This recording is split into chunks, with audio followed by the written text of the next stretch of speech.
Bismillahirrahmanirrahim. Assalamualaikum warahmatullahi wabarakatuh. Waalaikumsalam warahmatullahi wabarakatuh. Yang terhormat Ibu Kepala Sekolah serta Bapak Ibu Guru yang sama-sama saya hormati.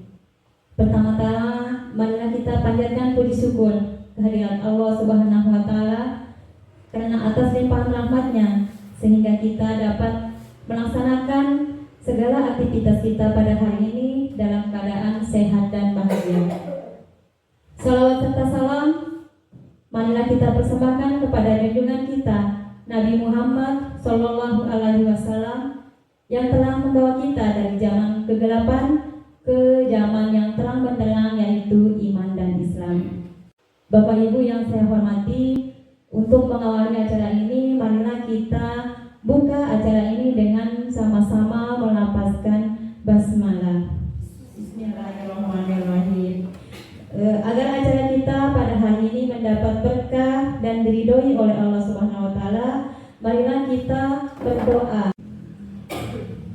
Bapak Ibu yang sama-sama saya hormati, sebagai acara pertama, marilah kita mendengarkan sambutan dari Ibu Kepala Sekolah. Kepada beliau saya persilahkan.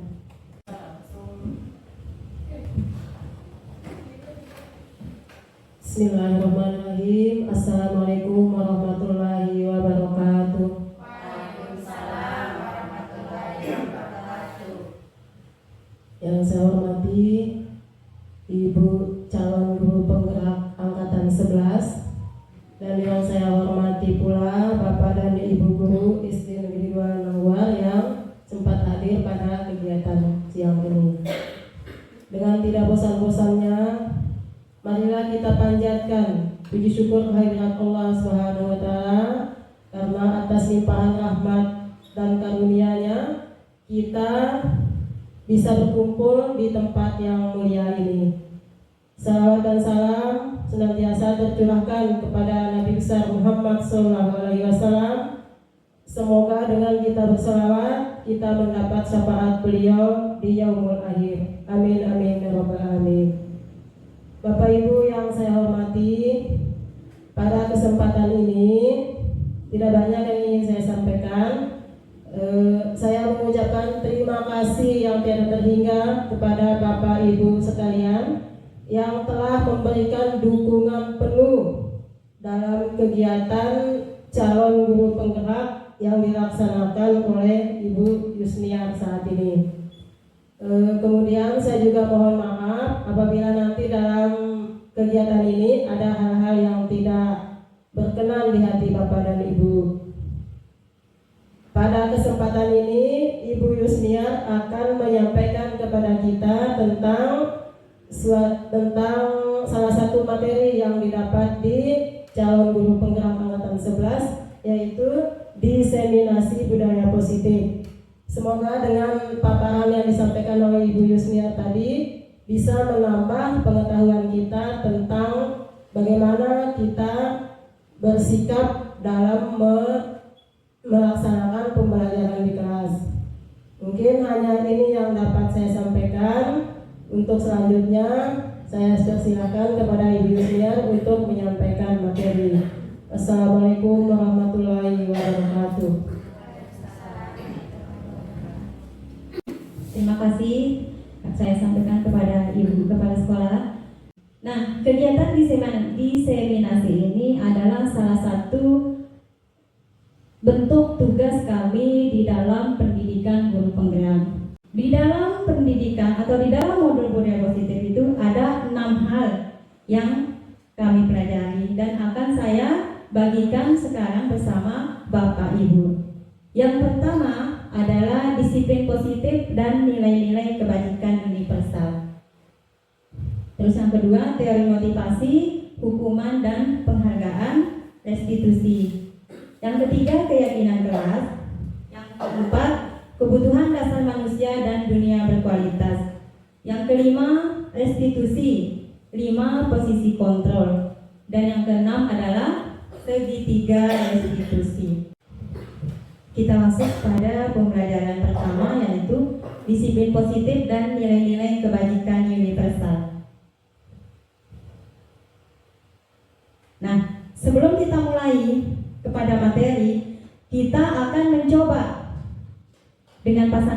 Ibu yang duduk ya.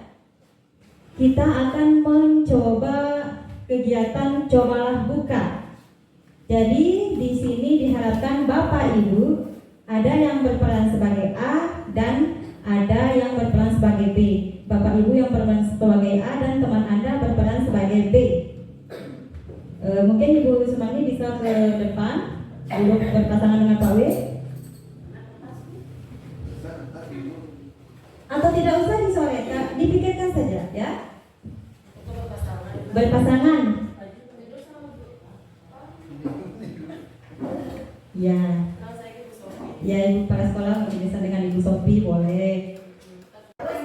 Mana-mana saja, tangan mana saja. Nah, terserah. Teman B, teman Anda atau yang jadi B akan mencoba dengan sekuat tenaga berbagai cara untuk meminta Anda memberikan benda tersebut. Iya, bisa menghardik, memukul, bagaimanapun usaha Pawin untuk bisa membuka tangannya Ibu Ni, atau usaha Ibu Jadet agar Ibu Depi bisa mau membuka tangannya.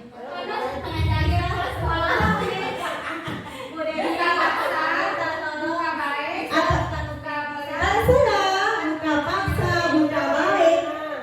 Ibu Depi, apa dipanggil aja sampai kita aduh, bilang gitu. Boleh memaksa, memaksa, apapun.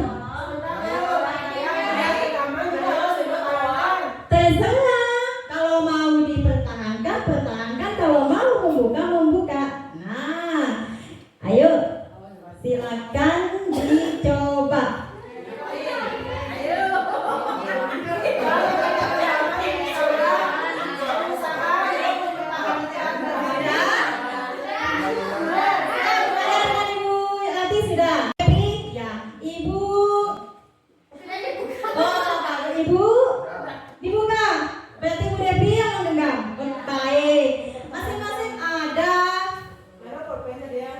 Ya, ada yang bersedia membuka, ada yang tidak bersedia membuka.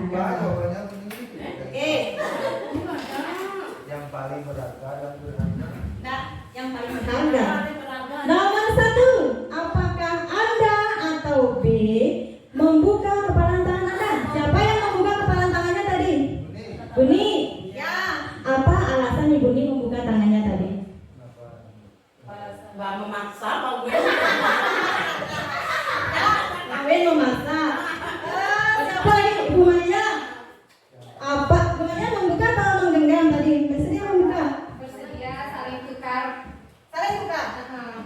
Oh, saling tukar. Ibu Maya. Kenapa Ibu Maya bersedia membuka tangan? Apa alasannya? Saya dan Ibu Rati saling menukar, jadi sepakat saling tukar informasi. Iya. Ibu Kepala, apa alasannya kenapa bersedia membuka untuk memberikan kepada Ibu Sofia? Alasannya kan saya kasihan sama Bu Sophie dibuka terus tangan saya, makanya saya ikhlaskan dari pendidikan. Akhirnya Bu Sofia tahu apa benda yang berharga bagi Ibu Kepala. Yang tidak bersedia. Membuka dengan Ibu Devi, apa alasannya? Kenapa saya bertahan tidak membuka kepalan tangan saya itu karena yang saya tulis itu merupakan sesuatu yang sangat berharga bagi saya, makanya saya tidak memberikan kepada teman saya, ya kepada orang lain. Ya mungkin itu alasannya. Ya, kita semua punya alasan. Nah, dalam kegiatan ini sesungguhnya siapa yang memegang kendali atau kontrol untuk membuka atau menutup kepalan tangan? Ya, diri kita sendiri. Iya, benar. Diri kita sendiri. Kalau kita tidak bersedia membuka, biar kita mau dibunuh ya, tidak akan bisa terbuka. Tapi kalau kita bersedia membuka, walaupun dia tidak memaksa, itu akan terbuka. Jadi ini adalah kaitannya dengan kontrol atau kendali, Bapak Ibu. Pada dasarnya, pernahkah kita berpikir bahwa saya mengontrol, saya saya berkuasa atas dia. Padahal sebenarnya kita tidak dapat memaksa murid untuk berbuat sesuatu jikalau murid tersebut memilih untuk tidak melakukannya. Walaupun tampaknya guru sedang mengontrol perilaku murid. Nah, hal demikian terjadi karena murid sedang mengizinkan dirinya untuk dikontrol. Saat itu bentuk kontrol guru menjadi kebutuhan dasar yang dipilih murid tersebut. Nah, jadi sebenarnya itu berlingkit udah. Kalau dia menurut berarti dia itu sedang membuka diri untuk mengikuti kita. Padahal sebenarnya itu itu kan kemauannya dia. Berarti dia sedang memberi kita kesempatan, dia sedang membuka diri untuk dapat kita kontrol. Nah, sedangkan pada teori kontrol menyatakan bahwa semua perilaku memiliki tujuan, bahkan terhadap perilaku yang tidak disukai. Kemudian ada konsepsi berikutnya, ilusi bahwa semua penguatan positif, efektif dan bermanfaat. Milu contoh dia, misalnya kita memuji dia atau memuji dia supaya karena dia kamu hebat karena. Nah, begini ya. Penguatan positif atau bujukan adalah bentuk kontrol. Segala usaha untuk mempengaruhi murid agar mengulangi suatu perilaku tertentu adalah suatu usaha untuk mengontrol murid tersebut. Dalam jangka waktu tertentu, kemungkinan murid tersebut akan menyadarinya dan mencoba untuk menolak bujukan kita, atau bisa jadi murid tersebut menjadi tergantung pada pendapat sang guru untuk berusaha. Oh hebat tahu, jadi menurut puji ini. Nah jadi itu tidak bermanfaat. Itu adalah miskonsepsi tentang kontrol ya. Kemudian ada konsepsi berikutnya, ilusi bahwa semua penguatan positif, efektif dan bermanfaat. Milu contoh dia, misalnya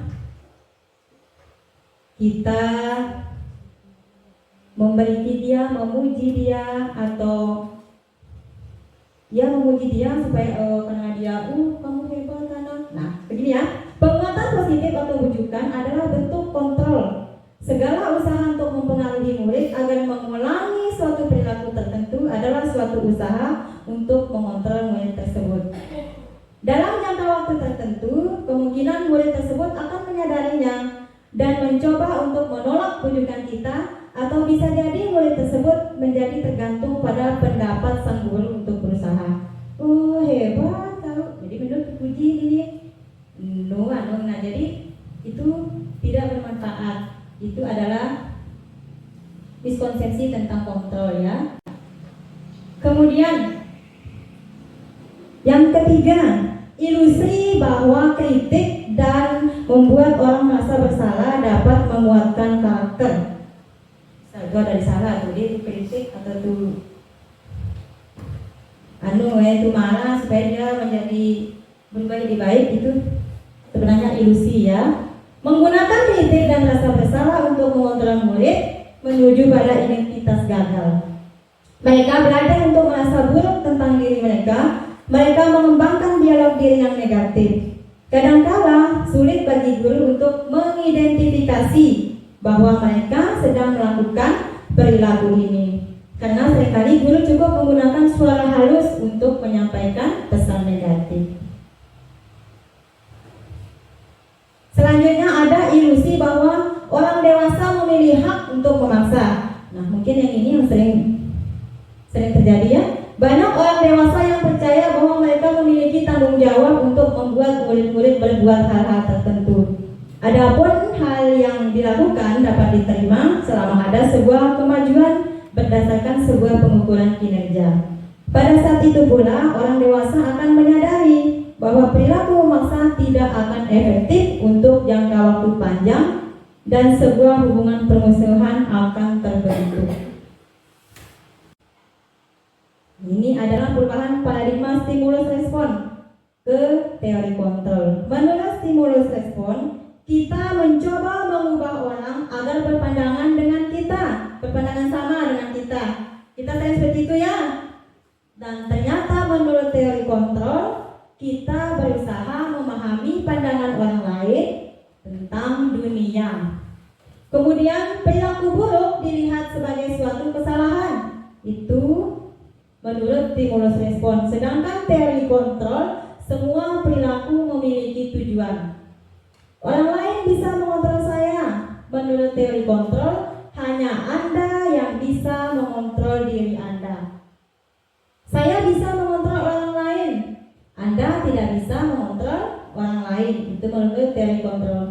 Pemaksaan ada pada saat bujukan gagal.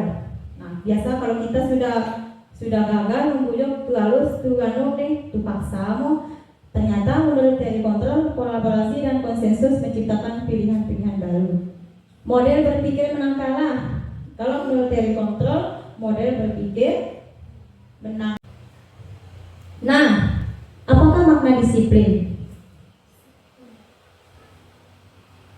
Di situ terlihat berasal dari bahasa Latin disciplina yang artinya belajar.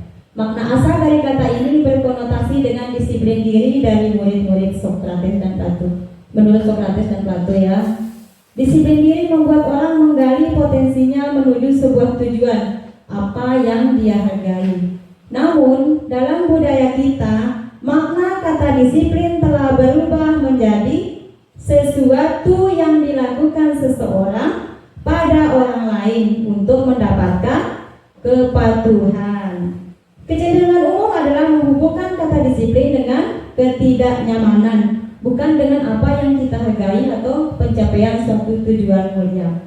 Jadi kita sering menganggap bahwa disiplin itu harus di kepatuhan yang harus dilakukan. Nah, ini adalah disiplin positif, yaitu cara penerapan disiplin yang mengajarkan anak bertanggung jawab dan menumbuhkan kesadaran diri berdasarkan nilai-nilai kebajikan. Disiplin positif ini dapat membuat murid memahami dan menyadari berdasarkan motivasi internal, bukan akibat paksaan, pujian atau hukuman. Pokoknya disiplin diri ini lebih ke arah disiplin yang dapat mengontrol diri dalam melakukan segala tindakan.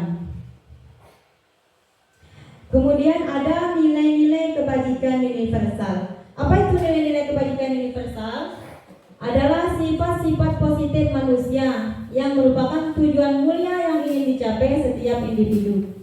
Nilai-nilai tersebut bersifat universal dan lintas bahasa, suku, bangsa, agama maupun latar belakang. Setiap perilaku atau perbuatan memiliki suatu tujuan menurut Dr. William Glasser pada teori kontrol. Dengan mengaitkan nilai-nilai kebajikan yang diyakini seseorang, maka motivasi intrinsiknya akan terbangun sehingga menggerakkan motivasi dari dalam untuk dapat mencapai tujuan mulia yang diinginkan. Nah, adapun nilai-nilai kebajikan yang ingin dicapai oleh setiap anak Indonesia kita kenal dengan profil pelajar Pancasila. Pak Wen, apa saja profil pelajar Pancasila?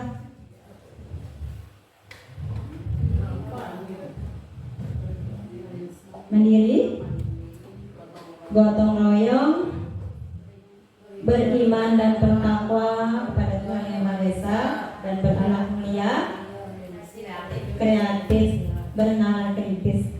Ya. Nah, selain itu, ini adalah beberapa nilai-nilai kebajikan dari berbagai organisasi. Dari organisasi PIP atau Primary Years Program. Nah, ini adalah sikap murid.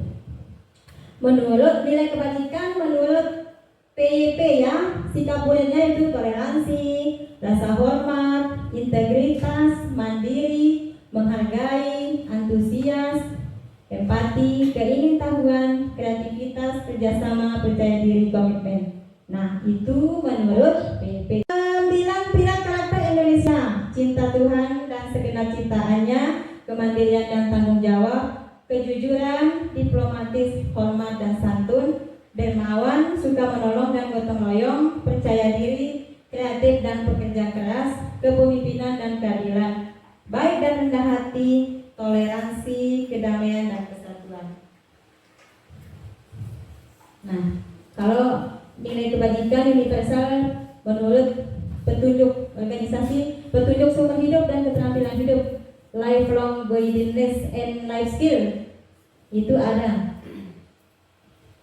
Dapat dipercaya, lurus hati, pendengar yang aktif, nah, tidak merendahkan orang lain, memberikan yang terbaik dari diri, petunjuk hidup, peduli, penalaran, bekerja sama, keberanian, keingintahuan, usaha, keluasan, fleksibilitas, berorganisasi, kesabaran, keteguhan hati, kehormatan, memiliki rasa humor, berinisiatif, integritas, pemecahan masalah, sumber pengetahuan, tanggung jawab, dan persahabatan. Itu adalah nilai-nilai kebajikan yang diharapkan ada dimiliki oleh murid-murid kita. Kemudian ada dari The Seven Essential Virtues, itu ada empati, suara hati, kontrol diri, rasa hormat, kebaikan, toleransi, keadilan. Nanti nilai-nilai kebajikan ini akan kita salurkan ya ke dalam. Lanjut ke pembelajaran kedua, materi yang kedua yaitu teori motivasi, hukuman dan penghargaan serta restitusi. Nah, ada 3 teori motivasi perilaku manusia. Jadi seseorang itu melakukan sesuatu, apa yang dilakukan orang itu tentunya dia memiliki motivasi, memiliki tujuan. Yang pertama, untuk menghindari ketidaknyamanan atau hukuman. Apa yang akan terjadi apabila saya tidak melakukannya? Kemudian yang kedua, untuk mendapatkan imbalan dari orang lain atau institusi. Yang ketiga, untuk menjadi orang yang mereka inginkan dan menghargai diri sendiri dengan nilai-nilai yang mereka percaya. Ada 2 ya. Yang pertama dan yang kedua adalah motivasi eksternal namanya, atau kita ya Bapak Ibu, kita kan masuknya jam 7. Jadi kita berusaha datang ke sekolah jam 7. Apa yang membuat kita datang jam 7? Karena apa? Karena ada butek, ada absen online. Ada lagi yang lain pendapatnya Buni? Memang sudah ketentuan kedisiplinan.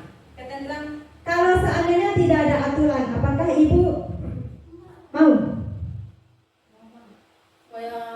Ikuti ketentuan, Pak. Iya. Kalau yang kejadian bagaimana? Kalau seandainya tidak ada butek, apakah kita masih datang jam 7?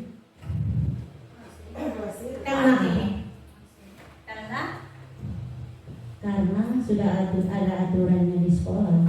Sudah aturannya. Bagaimana kalau seandainya tidak ada aturan? Atau bagaimana, Bu Maria? Bu Maria.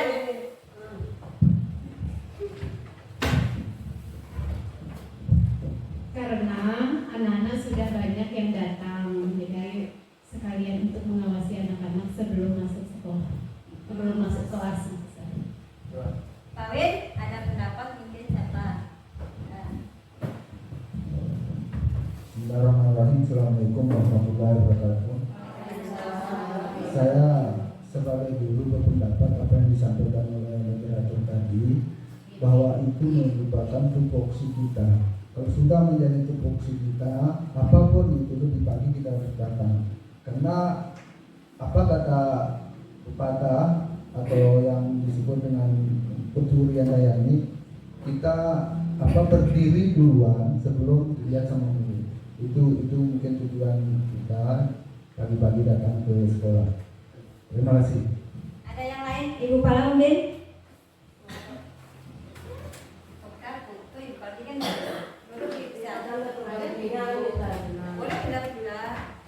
Ya, apa tadi? Apa? Jadi ada beberapa alasan kita datang jam 7.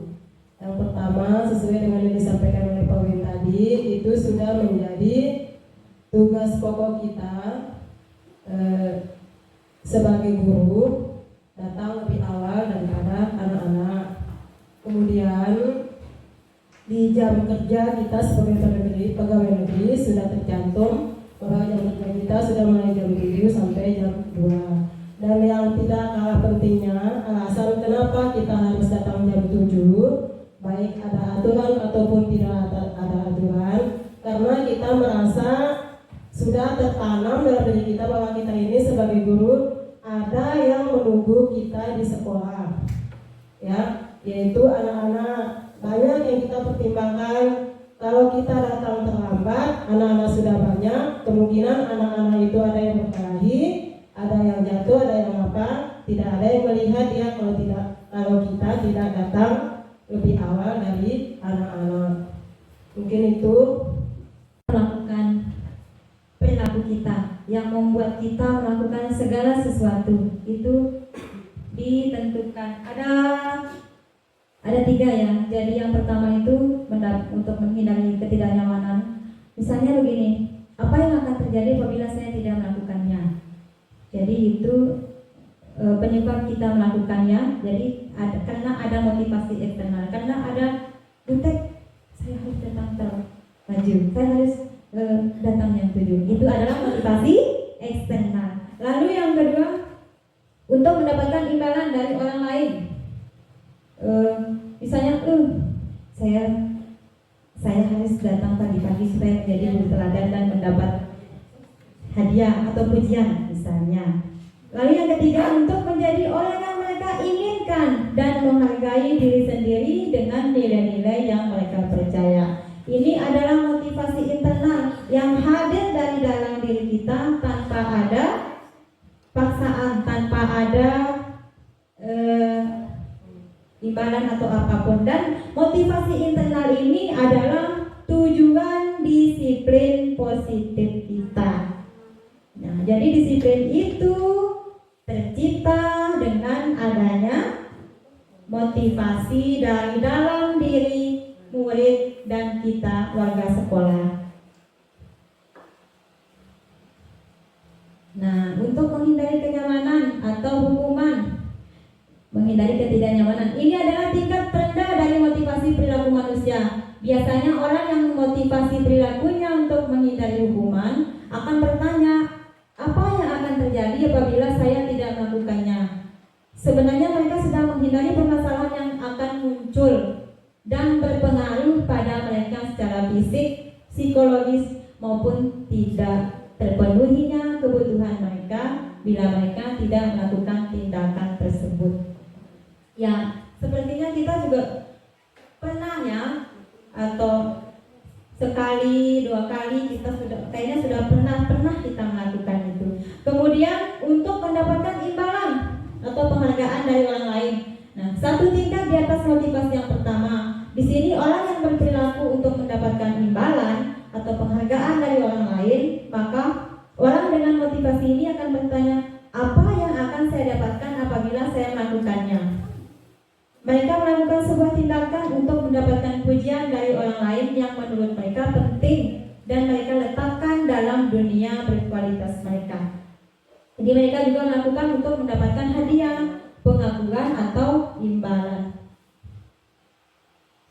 Kemudian yang ketiga, ini adalah motivasi internal ya, untuk menjadi orang yang mereka inginkan.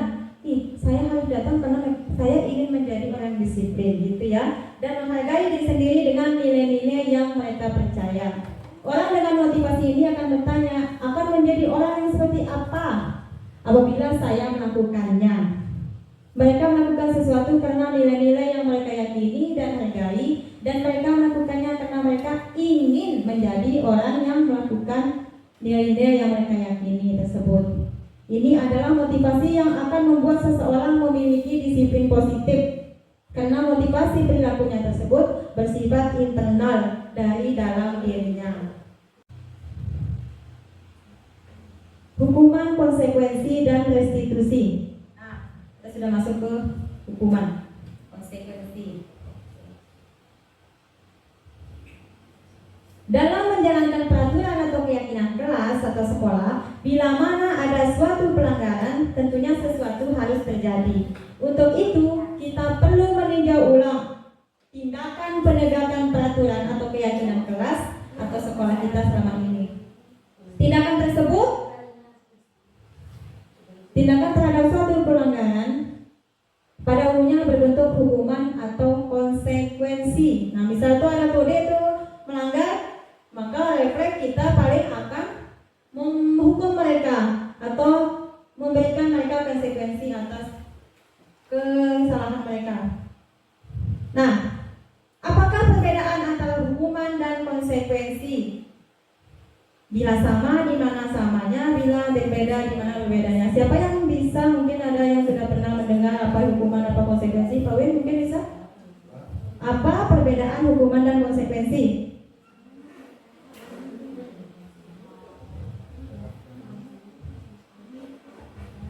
Bu Yade?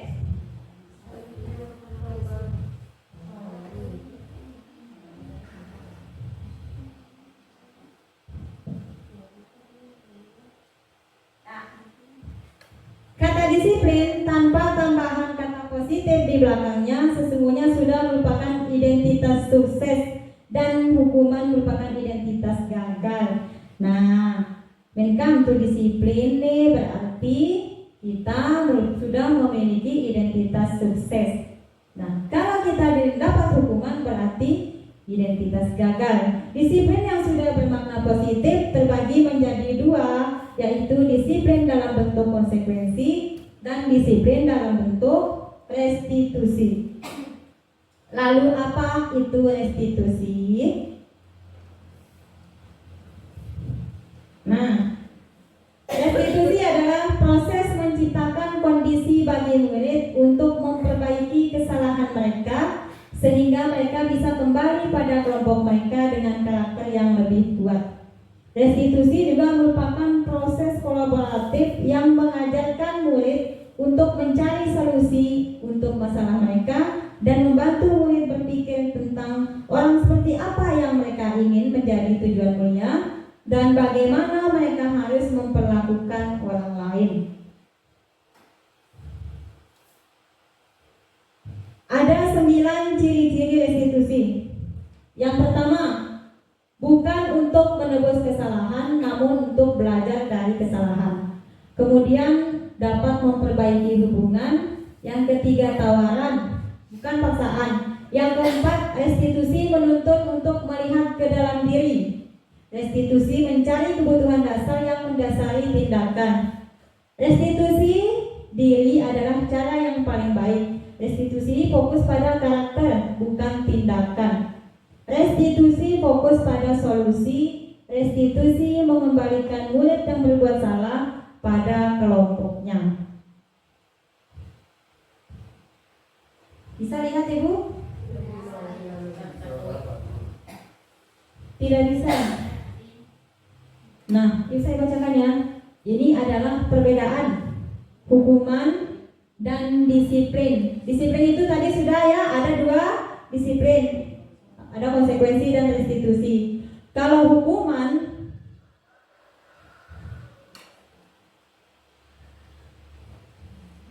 ketidaknyamanan untuk anak untuk jangka panjang, sedangkan konsekuensi tidak nyaman untuk murid atau anak untuk jangka waktu pendek.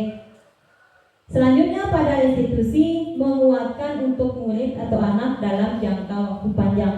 Jadi seandainya anak-anak itu dia melanggar peraturan atau melanggar, terus kita kasih hukuman, maka itu akan membuat anak tidak nyaman dalam jangka waktu yang panjang. Dia akan mengingatnya ya. Sedangkan kalau kita kasih dia konsekuensi, maka anak tersebut akan tidak nyaman dalam jangka waktu pendek. Sedangkan jika kita menangani anak tersebut dengan restitusi, maka itu akan menguatkan anak dalam jangka waktu panjang. Jadi dia akan berubah dari dalam dirinya. Berikutnya. Nah, jadi ini adalah perbedaan hukuman dengan konsekuensi. Hukuman bersifat tidak terencana atau tiba-tiba. Anak atau murid tidak tahu apa yang akan terjadi dan tidak dilibatkan. Itu adalah hukuman. Hukuman bersifat satu arah dari pihak guru yang memberikan dan murid hanya menerima suatu hukuman tanpa melalui suatu kesepakatan atau pengarahan dari pihak guru baik sebelum dan sesudahnya. Hukuman yang diberikan berupa fisik maupun psikis, murid atau anak disakiti oleh suatu perbuatan atau kata-kata. Coba begitu. Kau tak jahil. Misalnya begitu. Sementara disiplin dalam bentuk konsekuensi sudah terencana atau sudah disepakati, sudah dibahas dan disetujui oleh guru dan murid. Umumnya bentuk-bentuk konsekuensi dibuat oleh pihak guru atau sekolah, dan murid sudah mengetahui sebelumnya konsekuensi yang akan diterima bila ada pelanggaran. Pada konsekuensi, murid tetap dibuat tidak nyaman untuk jangka waktu pendek. Konsekuensi biasanya diberikan berdasarkan suatu data yang umumnya dapat diukur. Misalnya, setelah 3 kali tugasnya tidak diselesaikan, batas waktu yang diberikan atau murid melakukan kegiatan di luar kegiatan pembelajaran, misalnya ngobrol, maka murid tersebut akan kehilangan waktu bermain dan harus menyelesaikan tugas karena ketertinggalannya. Peraturan dan konsekuensi yang mengikuti ini sudah diketahui sebelumnya oleh murid. Jadi itu konsekuensi ya. Kang sepakat dunung gitu deh, misal yang Kang kita kasih PR, kita sepakat dulu. Kalau dia tidak mengerjakan, berarti dia harus mengerjakan lagi. Ini perbedaan hukuman dan konsekuensi Bapak Ibu. Kalau hukuman sesuatu yang menyakitkan harus terjadi, sedangkan konsekuensi sesuatu harus terjadi. Hukuman membuat anak sakit untuk jangka waktu lama, sedangkan konsekuensi membuat anak merasa tidak nyaman dalam jangka waktu pendek. Hukuman membuat anak membenci kedisiplinan, sedangkan konsekuensi membuat anak menghargai disiplin. Hukuman adalah paksaan, kalau konsekuensi stimulus tanggapan. Hukuman mendorong anak menyakiti diri sendiri, konsekuensi mendorong anak agar mudah menyesuaikan diri. Konsep diri yang baik itu adalah hukuman. Konsekuensi adalah konsep diri yang baik. Oh ya, konsep diri yang buruk itu hukumannya. Anak belajar untuk menyembunyikan kesalahan. Nah, kalau kita kasih hukuman, dia akan menyembunyikan kesalahannya karena dia takut dihukum. Sedangkan kalau konsekuensi, anak belajar untuk mematuhi peraturan. Marah, rasa bersalah, dipermalukan, merasa tidak dihargai jika anak dihukum. Jika diterapkan konsekuensi, maka anak kehilangan hak, dibuat tidak nyaman, diasingkan untuk sementara. Time out. Nah, kita lihat mencatat 100 kali di dalam buku kalimat saya tidak akan terlambat lagi karena terlambat ke sekolah. Itu hukuman atau konsekuensi? Hukuman ya. Lari mengelilingi lapangan basket 2 kali karena terlambat hadir di sekolah. Murid diminta untuk push up 15 kali karena tidak menggunakan masker ke sekolah. Hukuman. Menggantikan kertas tugas teman yang dicoret-coret. Membersihkan tumpahan air di meja tulis karena tersenggol pada saat belajar. Itu konsekuensi. Murid disuruh untuk mengenakan sepatu untuk tidak mengenakan sepatu seharian di sekolah karena tidak mengenakan sepatu hitam. Hukuman. Lari mengelilingi lapangan basket 2 kali karena terlambat 10 menit untuk pelajaran TJK. Itu konsekuensi. Ada lagi yang bisa memberi contoh?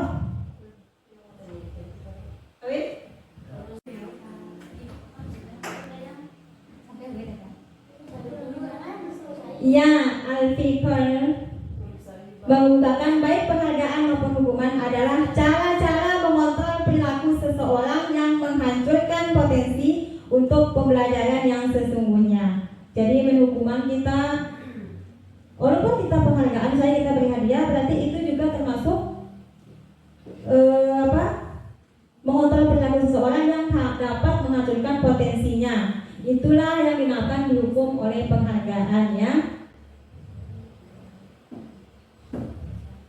Nah, penghargaan itu pengaruh jangka panjang dan jangka pendek. Penghargaan itu tidak efektif. Penghargaan merusak hubungan. Misal kita memberi hadiah kepada orang, kepada murid, maka temannya yang melihat akan iri. Selanjutnya besapa, ya. Penghargaan mengurangi ketepatan. Penghargaan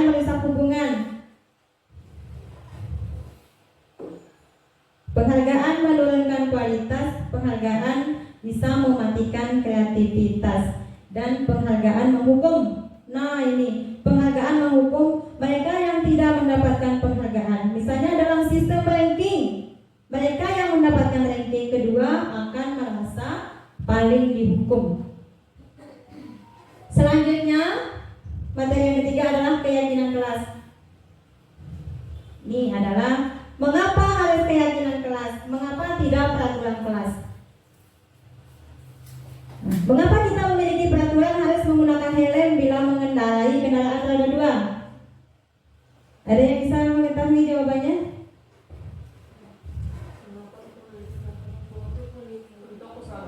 Untuk keselamatan, bagus. Kemudian mengapa kita memiliki peraturan 3M, menggunakan masker, mencuci tangan, dan menjaga jarak? Untuk apa? Iya, untuk kesehatan. Mengapa kita memiliki peraturan harus datang tepat waktu pada saat mengikuti pelatihan?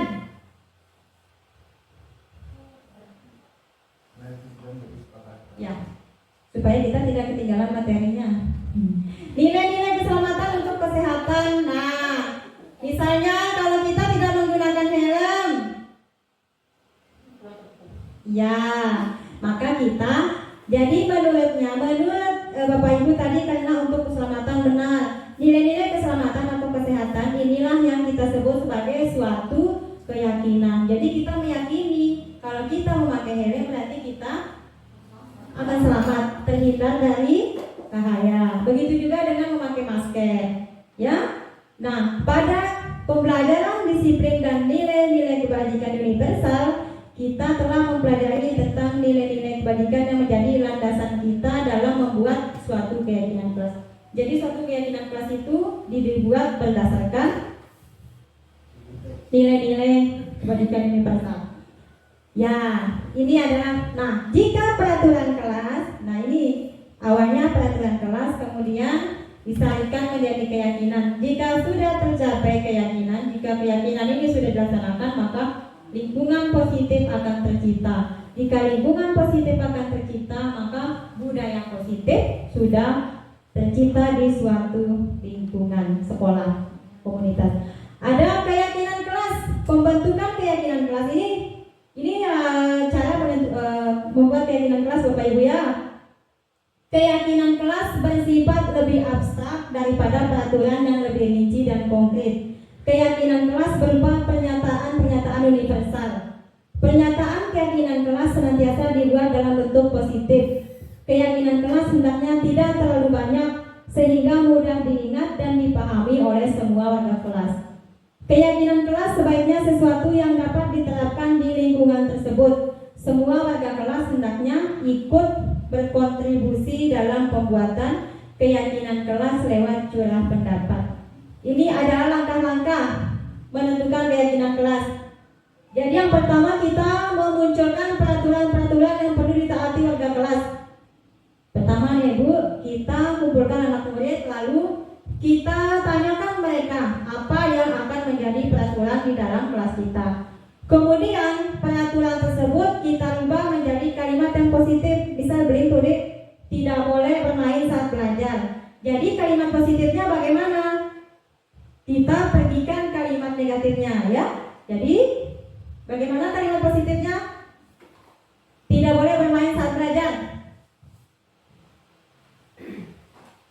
Ya, kita belajar dengan sungguh-sungguh, mengikuti pelajaran dengan sungguh-sungguh. Kemudian menyalurkan peraturan menjadi nilai-nilai kebajikan atau keyakinan kelas. Nah, kita sudah dapatkan kalimat positifnya. Kita belajar dengan sungguh-sungguh. Jadi keyakinan, nilai kebajikannya tadi apa? Nilai kebajikannya, kita kan sudah melihat nilai kebajikan tadi, banyak nilai kebajikan. Atau misalnya tidak boleh datang terlambat, berarti kalimat positifnya apa? Datang tepat waktu. Kalau datang tepat waktu itu nilai kebajikannya apa? Disiplin. Nah, kemudian kita berdiskusi mengenai gambaran perilaku yang mencerminkan keyakinan kelas. Lalu berdiskusi mengenai peran seluruh wali kelas dan meninjau ulang keyakinan kelas dari waktu ke waktu. Bisa kita buat per semester atau 1 tahun. Ini adalah contoh.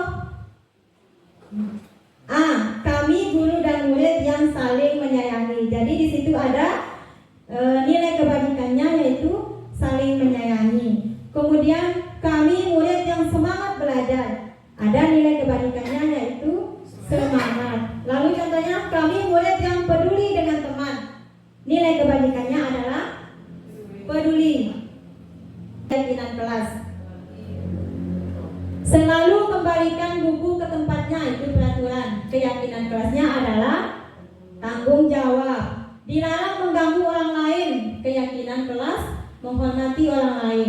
Hadir di sekolah 15 menit sebelum pembelajaran dimulai. Keyakinannya menghormati orang lain, berkomitmen.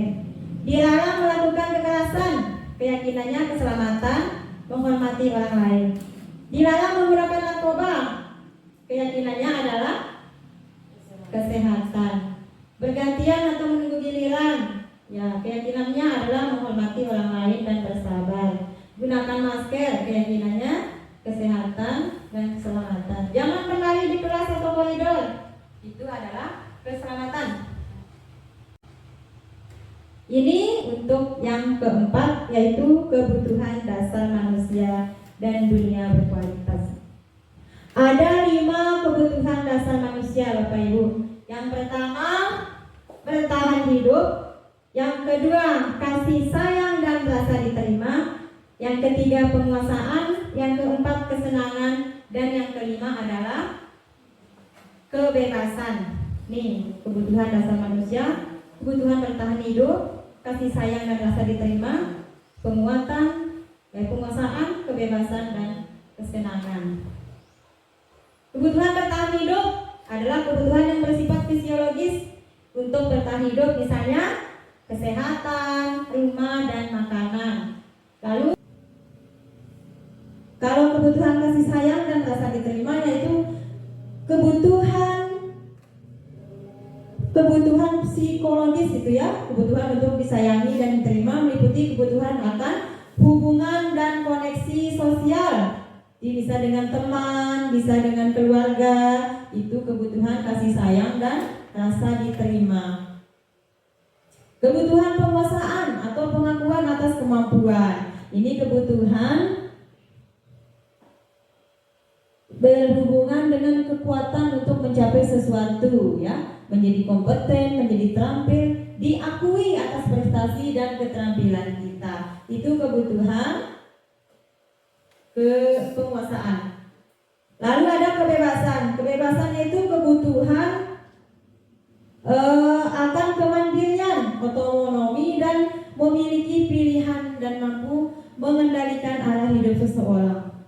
Itu adalah kebebasan. Berarti dia ingin kebebasan untuk memilih, untuk mandiri, itu termasuk ke dalam kebutuhan kebebasan. Lalu ada kesenangan. Kesenangan adalah kebutuhan untuk mencari kesenangan, bermain, tertawa. Itu adalah kebutuhan kesenangan. Nah, ini adalah contoh. Pak Zulfikar adalah kepala sekolah yang baru ditugaskan di SMP Bina Generasi Muda. Sejak kedatangannya di sekolah itu, Pak Zulfikar mencoba untuk menyesuaikan diri dengan lingkungan di sekolah tersebut. Sebagian besar guru-guru dapat menerima kehadiran Pak Zulfikar. Namun, ada beberapa guru yang selalu bereaksi negatif pada kebijakannya dan dengan frontal mengemukakannya di rapat mingguan. Salah satunya adalah Pak Malik. Dalam rapat guru mingguan, Pak Malik seringkali mempertanyakan kebijakan-kebijakan yang diambil oleh Pak Zulfikar tanpa argumen yang kuat. Rekan-rekannya sesama guru heran dengan perilaku Pak Malik. Ini karena sebelumnya ia dikenal sebagai seorang guru yang selalu mengikuti kebijakan kepala sekolah. Bahkan selama ini cenderung diam bila di rapat guru. Pak Hanafi, sahabat Pak Malik, mencoba mendekatinya dan menanyakan apa yang menyebabkan ia bertindak seperti itu. Nah, dari kasus ini ada beberapa kemungkinan jawaban yang diberikan Pak Malik. Nah, ini adalah jawabannya. Pak Malik iseng aja sih. Sebenarnya aku senang lihat Kepsek baru itu kebingungan kalau bertanya-tanya di rapat. Jadi kalau sikap Pak Malik seperti itu berarti ada kebutuhan dasar yang ingin dipenuhi oleh Pak Malik, yaitu kebutuhan kesenangan. Dia senang mengganggu orang, dia senang usir, itu kebutuhan kesenangan itu ya. Lalu ya biar dia kenal sama aku dan aku ingin nantinya bisa dekat sama dia dan kerja bareng sama dia. Kayaknya orangnya baik sih. Berarti Pak Malik itu ingin dekat dengan para sekolah. Dia memunculkan sifat-sifat itu dengan nyongen. Nah, berarti dia ingin mendapat perhatian dari para sekolah. Itu adalah kebutuhannya apa? Kebutuhan kasih sayang dan cinta. Rasa ingin diterima. Saya sebenarnya nggak paham beliau bicara apa tadi Pak Zulfikar. Makanya saya tanya-tanya saja daripada saya kelihatan tidak paham. Masa aku yang udah guru senior di sini tapi kelihatan nggak paham, malu dong. Jadi Pak Zulfikar ini berusaha ingin menunjukkan bahwa beliau itu pintar orangnya, dia mampu. Jadi itu termasuk kebutuhan penguasaan. Dia ingin menunjukkan ke kepala sekolahnya bahwa dia itu lebih mampu dari kepala sekolah yang barunya. Itu adalah kebutuhan penguasaan. Kemudian gaya ngomongnya Pak Zulfikar itu monoton sekali ya. Bosan jadi mendengarnya. Saya pikir tidak akan selesai ngomongnya begitu saja. Gak ada cara lainnya untuk menyampaikan materi. Bosan, monoton. Itu termasuk ke dalam kebutuhan kebebasan. Ya. Nah, ini ada soal lagi. Ibu guru bilang, aku tidak boleh bersenandung sewaktu mengerjakan tugas. Katanya kelas tidak ada suara. Padahal kan aku suka dan senang menyanyi. Itu adalah kebutuhan kesenangan. Lalu yang kedua, ibu guru tidak menyapa aku hari ini padahal aku pakai jepit rambut baru. Iya, kasih sayang dan rasa ingin diterima. Aku bosan, masa belajarnya cuma gitu-gitu aja. Dengan ini aku aja. Betul, kebebasan. Aku sebal, gambarku tidak rapi, malah ibu guru nunjukin ke teman-temanku di kelas. Penguasaan, ya. Lalu ada posisi 5 posisi kontrol.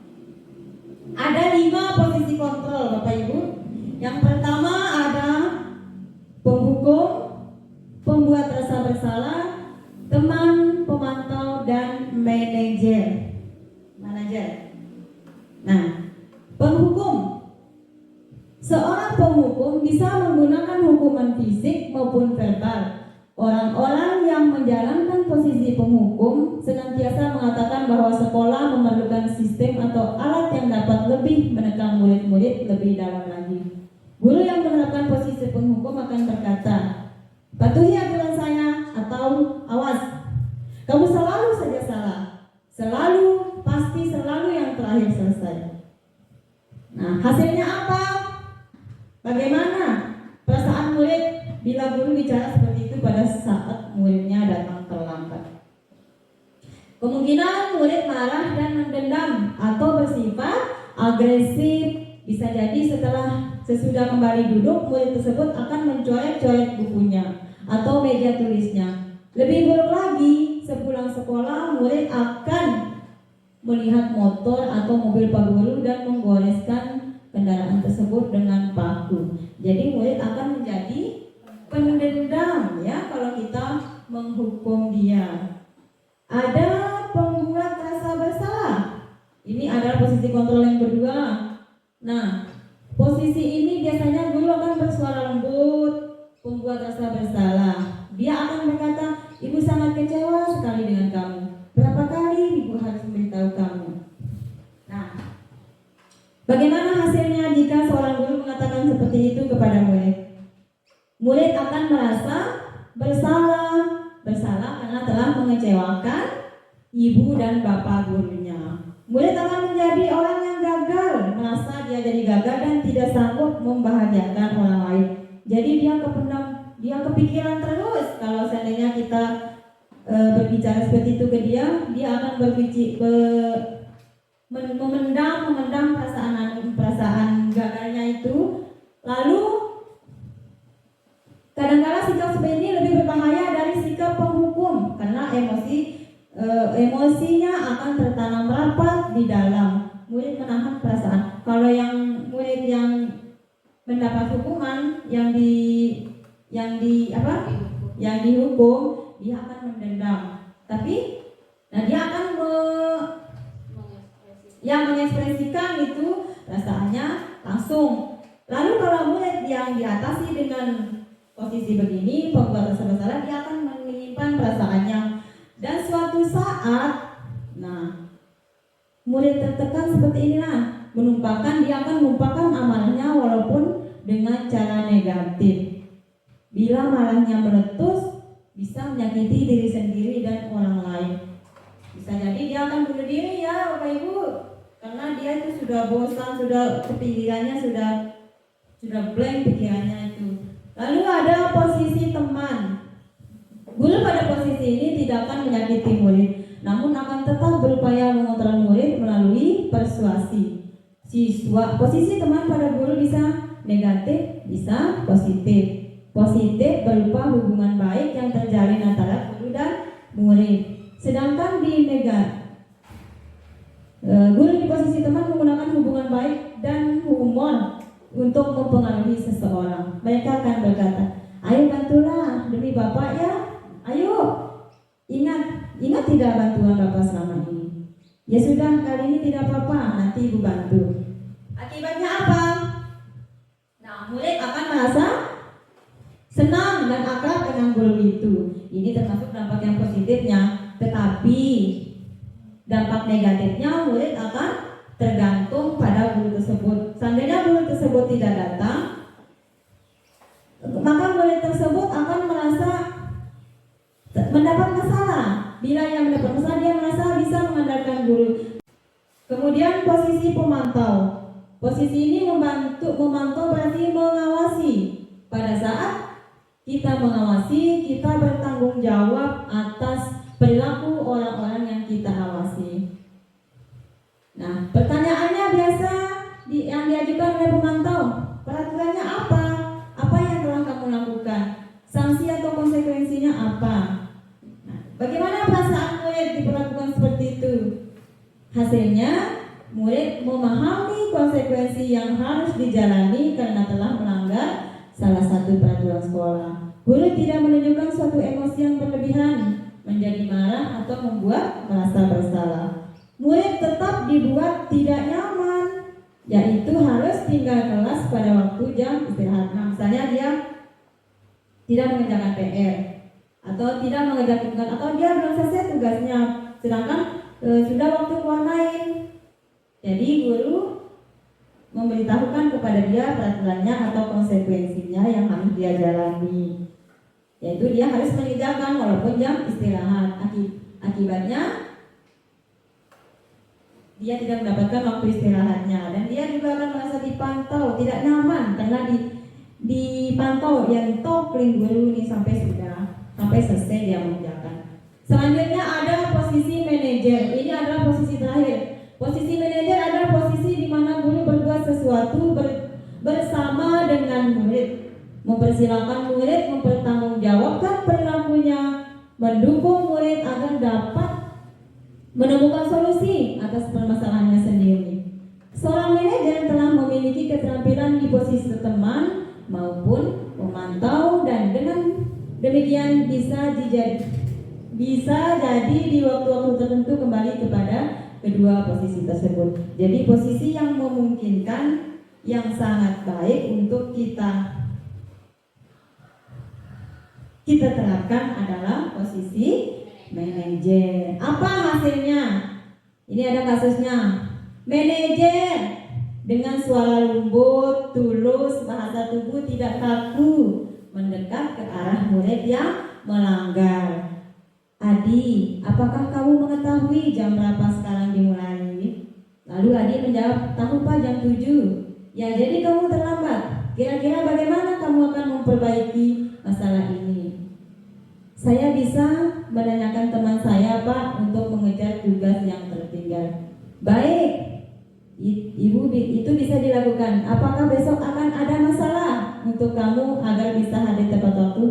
Tidak Pak, saya bisa hadir tepat waktu. Baik, saya menghargai usahamu untuk memperbaiki diri.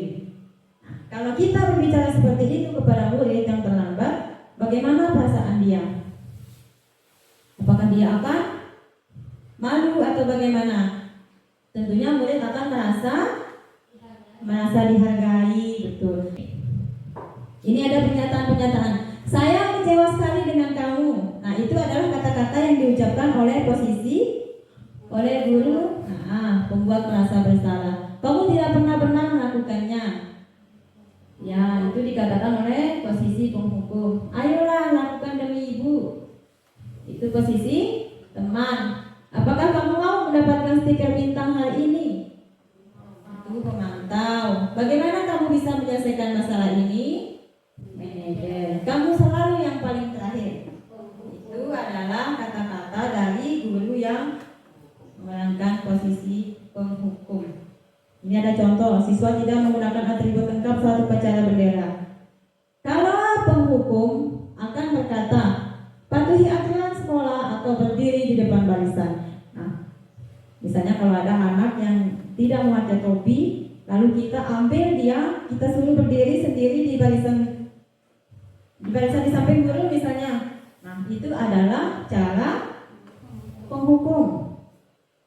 Apa yang akan terjadi? Pasti murid akan merasa malu, dia kan karena dilihat oleh teman-teman yang lain, karena dia sendiri berdiri di situ. Kemudian pembuat merasa bersalah. Berapa kali bu guru harus memberitahu kamu? Berapa kali sih saya harus beritahu kamu harus pakai topi setiap Senin? Ya. Lalu pada posisi teman, ayolah yang tertib, buat bu guru bangga hari ini. Gak apa-apa kamu salah. Dimaklumi, tetapi membuat dia keenakan gitu ya, begitu. Terus pemantau, hari ini kamu sudah melanggar, apa kamu tahu peraturan dan konsekuensinya? Nah, sedangkan pada posisi manajer, apakah kamu tahu kesalahanmu? Kira-kira apa yang akan kamu lakukan untuk memperbaiki masalah ini? Jadi murid akan sadar sendiri ya, Bapak Ibu, kalau misalnya kita beri pertanyaan seperti itu. Jadi dia tergerak hatinya untuk memperbaiki, melakukan yang terbaik. Ya. Kemudian ada segitiga restitusi, kaitannya dengan posisi kontrol tadi, ada segitiga restitusi. Segitiga restitusi yaitu suatu proses dialog yang dijalankan oleh guru dan orang tua agar menghasilkan murid yang mandiri dan bertanggung jawab. Tidak hanya guru, orang tua juga bisa memakai segitiga restitusi ini di rumah ya. Ada 3 tahapan segitiga restitusi. Yang pertama, validasi, menstabilkan identitas, kemudian validasi kebutuhan, dan yang ketiga menanyakan keyakinan. Misalnya ada siswa kita yang melanggar, kita panggil dia, lalu kita menstabilkan dulu identitasnya. Kita jangan langsung bilang, kembang kuda kamu. Itu tidak boleh Bapak Ibu ya. Kita tidak boleh langsung memvonis dia. Yang pertama kita stabilkan identitasnya dulu. Berdasarkan prinsip membuat kesalahan adalah bagian dari proses pembelajaran. Jadi misalnya ada siswa yang melanggar atau yang melakukan kesalahan, kita tanyakan dia. Kita stabilkan identitasnya dulu, kita tenangkan dulu. Berbuat salah itu wajar. Tidak ada manusia yang sempurna. Jadi itu adalah pilihan kata-kata yang boleh kita ucapkan pada saat kita menstabilkan identitas. Bapak Ibu juga pernah melakukan itu. Bapak Ibu tidak mau mencari siapa yang salah, tapi Bapak Ibu ingin mencari solusi dari permasalahan ini. Kamu berhak merasa begitu. Misalnya, udah makan jagir, gitu.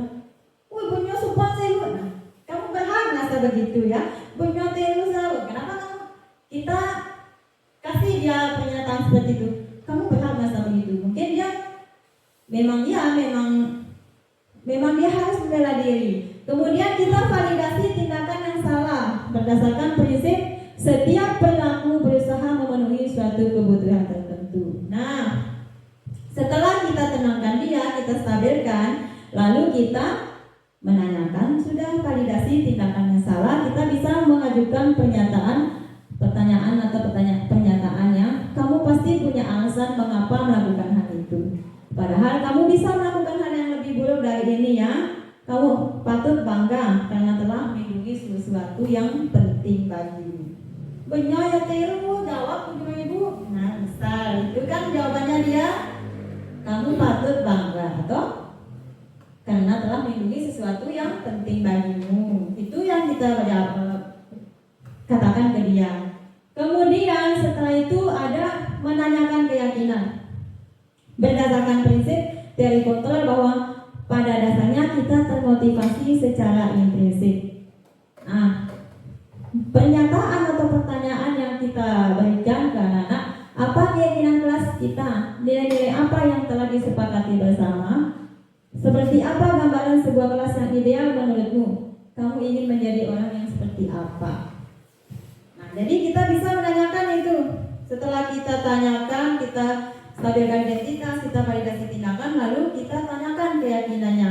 Jadi keyakinan ini ya seperti yang sudah saya paparkan sebelumnya, bahwa dengan sendirinya itu motivasi dari dalam dirinya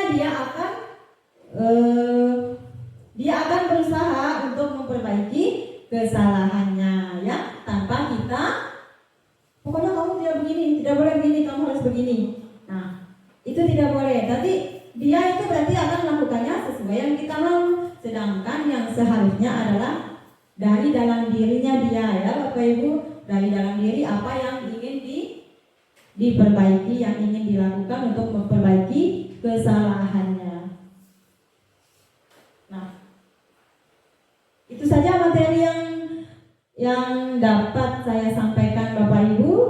Nah, jadi mari Bapak Ibu ya, sedikit demi sedikit kita berusaha menerapkan disiplin positif ini ya Bapak Ibu, untuk mewujudkan sekolah kita yang ramah anak, yang menyenangkan, lingkungan sekolah yang menyenangkan, dan pembelajaran yang menyenangkan. Mungkin hanya ini yang dapat saya sampaikan. Saya ucapkan terima kasih kepada Bapak Ibu yang telah bersedia meluangkan waktu untuk mengikuti kegiatan ini. Saya tutup acara ini dengan mengucapkan hamdalah, alhamdulillahirabbil alamin. Wassalamualaikum warahmatullahi wabarakatuh.